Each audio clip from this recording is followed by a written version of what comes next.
That's out of your shot, isn't it? Yes, sir. Okay, good. Great.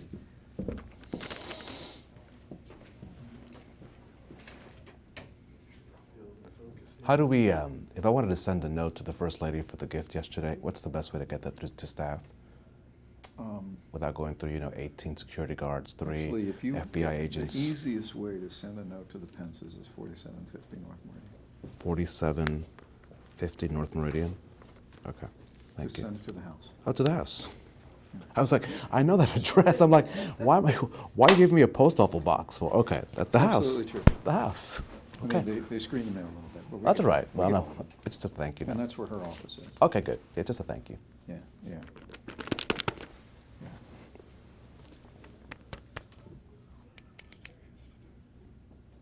When you're ready, Jay. Okay, Gov, I'm going to ask you that this is a swivelly chair, so I need you to plant it still so we don't swivel. We're good? Yep.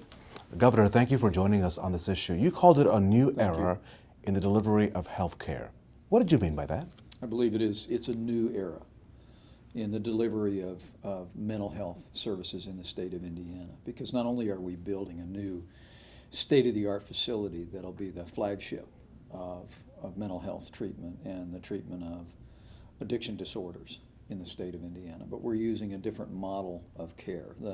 This new Indiana Neurodiagnostic Institute is going to be using state-of-the-art methods to really come alongside people that are struggling with mental illness and all that attends that with the very best and the brightest technology and research. And it will begin here in partnership with Community Hospital, but it's a model of care we're going to bring throughout the system of mental health in the state of Indiana. Governor, before you made this announcement, your administration was focused on the crisis of which is heroin and meth and also mental illness. So knowing that we're sort of in crisis mode, not only in Indiana but across the country, how does this new facility in 2018 address those critical needs? One of the things that we heard from the governor's task force on drug enforcement, treatment, and prevention was that we have a need for greater capacity for individuals who are caught up in drug addiction and oftentimes are experiencing mental health issues related to that. The reality is, as prosecutors across Indiana have told me, is oftentimes the only place that they can send someone who's caught up in drug addiction or reflects mental health issues is to jail.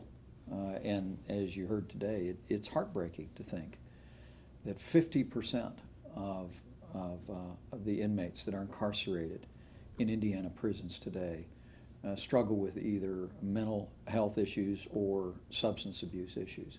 I mean, the state of Indiana's prisons, sadly, are the largest provider of mental health services in our state, and that's just got to change. And with this investment, with this new facility and the new model of care, we're going to change that in Indiana and have the ability for primary care physicians, for people involved in law enforcement across the state of Indiana to have new options, additional capacity where people can be sent and receive a regimen of care that'll make a real difference in their lives, address the mental health issues, but also recognize, as I said, the relationship between mental health and drug abuse and addiction is a very close connection. And so expanding our capacity, the access to more services in the state of Indiana is going to be about improving the quality of lives of individuals and families that are affected by mental illness. But also this is part and parcel of how our state, and I think every state, needs to respond in more effective ways to the rise of drug abuse and addiction. Governor, I used the word crisis. Is that the correct adjective? Do you see it as a crisis, or is there a different word to characterize the issue of mental illness and the drug addiction that we're not only seeing in our state but across the country? I think it is a crisis. I think as I've traveled around the state, just a week ago in Spencer, Indiana, I spent time with 5 mothers, 2 of whom had buried children who'd suffered from mental illness and overdose, and 3 of whom had children that were continuing to struggle with varying degrees of either drug abuse and addiction, or even in some case mental illness, and the frustration that families feel in our big cities, in our small towns, with the lack of access to adequate care, somewhere they can go, somewhere their family member can go to receive treatment, to deal with that mental health issue and deal with oftentimes the drug abuse that attends it and addiction that attends it is a great source of frustration. And so I do think whether it's meth, whether it's heroin, making sure that we are providing greater access in Indiana to more mental health services for more families early on is going to make a real difference in their lives, but it's also going to make a difference in our effort to combat drug abuse and addiction in Indiana. This facility will cost $120 million with 20-year taxable bonds. And as you know, you have to make choices about where you spend money. Right. Defend that price tag at a time when you have to be a good steward of every tax dollar. You're going into a session where you have to determine what you're going to spend money on and not money on. And while this is a good project, how do you defend this expenditure? Indiana is recognized as a national leader in healthcare innovation, and this will be one more installment of that. And the support that we've received from the Indiana General Assembly to make this investment, I think is a credit to men and women in both political parties in the State House. The truth is that the LaRue Carter Hospital here in Indianapolis was going to require a significant investment to bring it up to the scale that we need to meet the clinical demands of the 21st century for psychiatric care and mental health treatment. And starting and building from the ground up a new hospital that will make it possible for this institute to provide state-of-the-art care and also engage in services and research, I think is the right investment at the right time.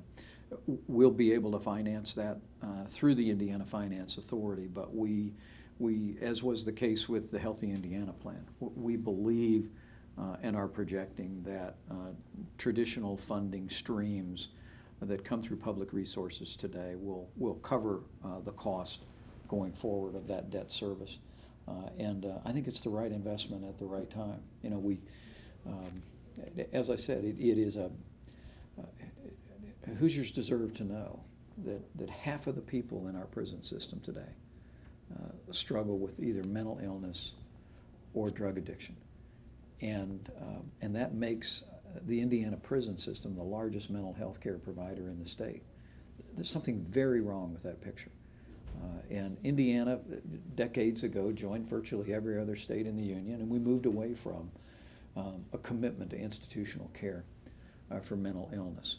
But now we're taking a bold step back in the direction of bringing state-of-the-art mental health services and treatment for drug addiction to families in the state of Indiana. I think it's the right step, and I'm confident that we'll have the support. Did we make a mistake as a country moving from the big brick and mortar buildings to the transitional housing where people now live independently in clusters in the neighborhoods? Should we have kept, as a country, more of the bigger buildings to deal with what is a very serious issue? Raphael, it's hard to look at the impact of mental health in our communities and not think that the country went in the wrong direction from institutional care. There were problems with that system. There were some bad places, right? We needed to be addressed. Right. There's no question.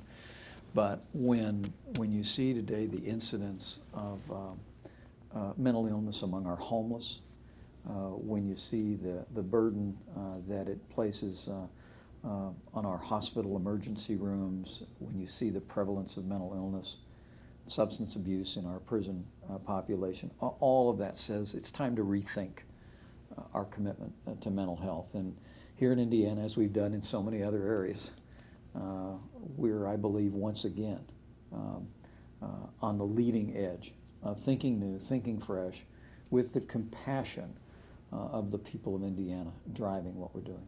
Governor, thank you so much for your time, and Merry Christmas to you. Thank you, sir. Thanks, Raphael. Appreciate it. Merry Christmas to you. Thank you, sir. Thank you. Thank you.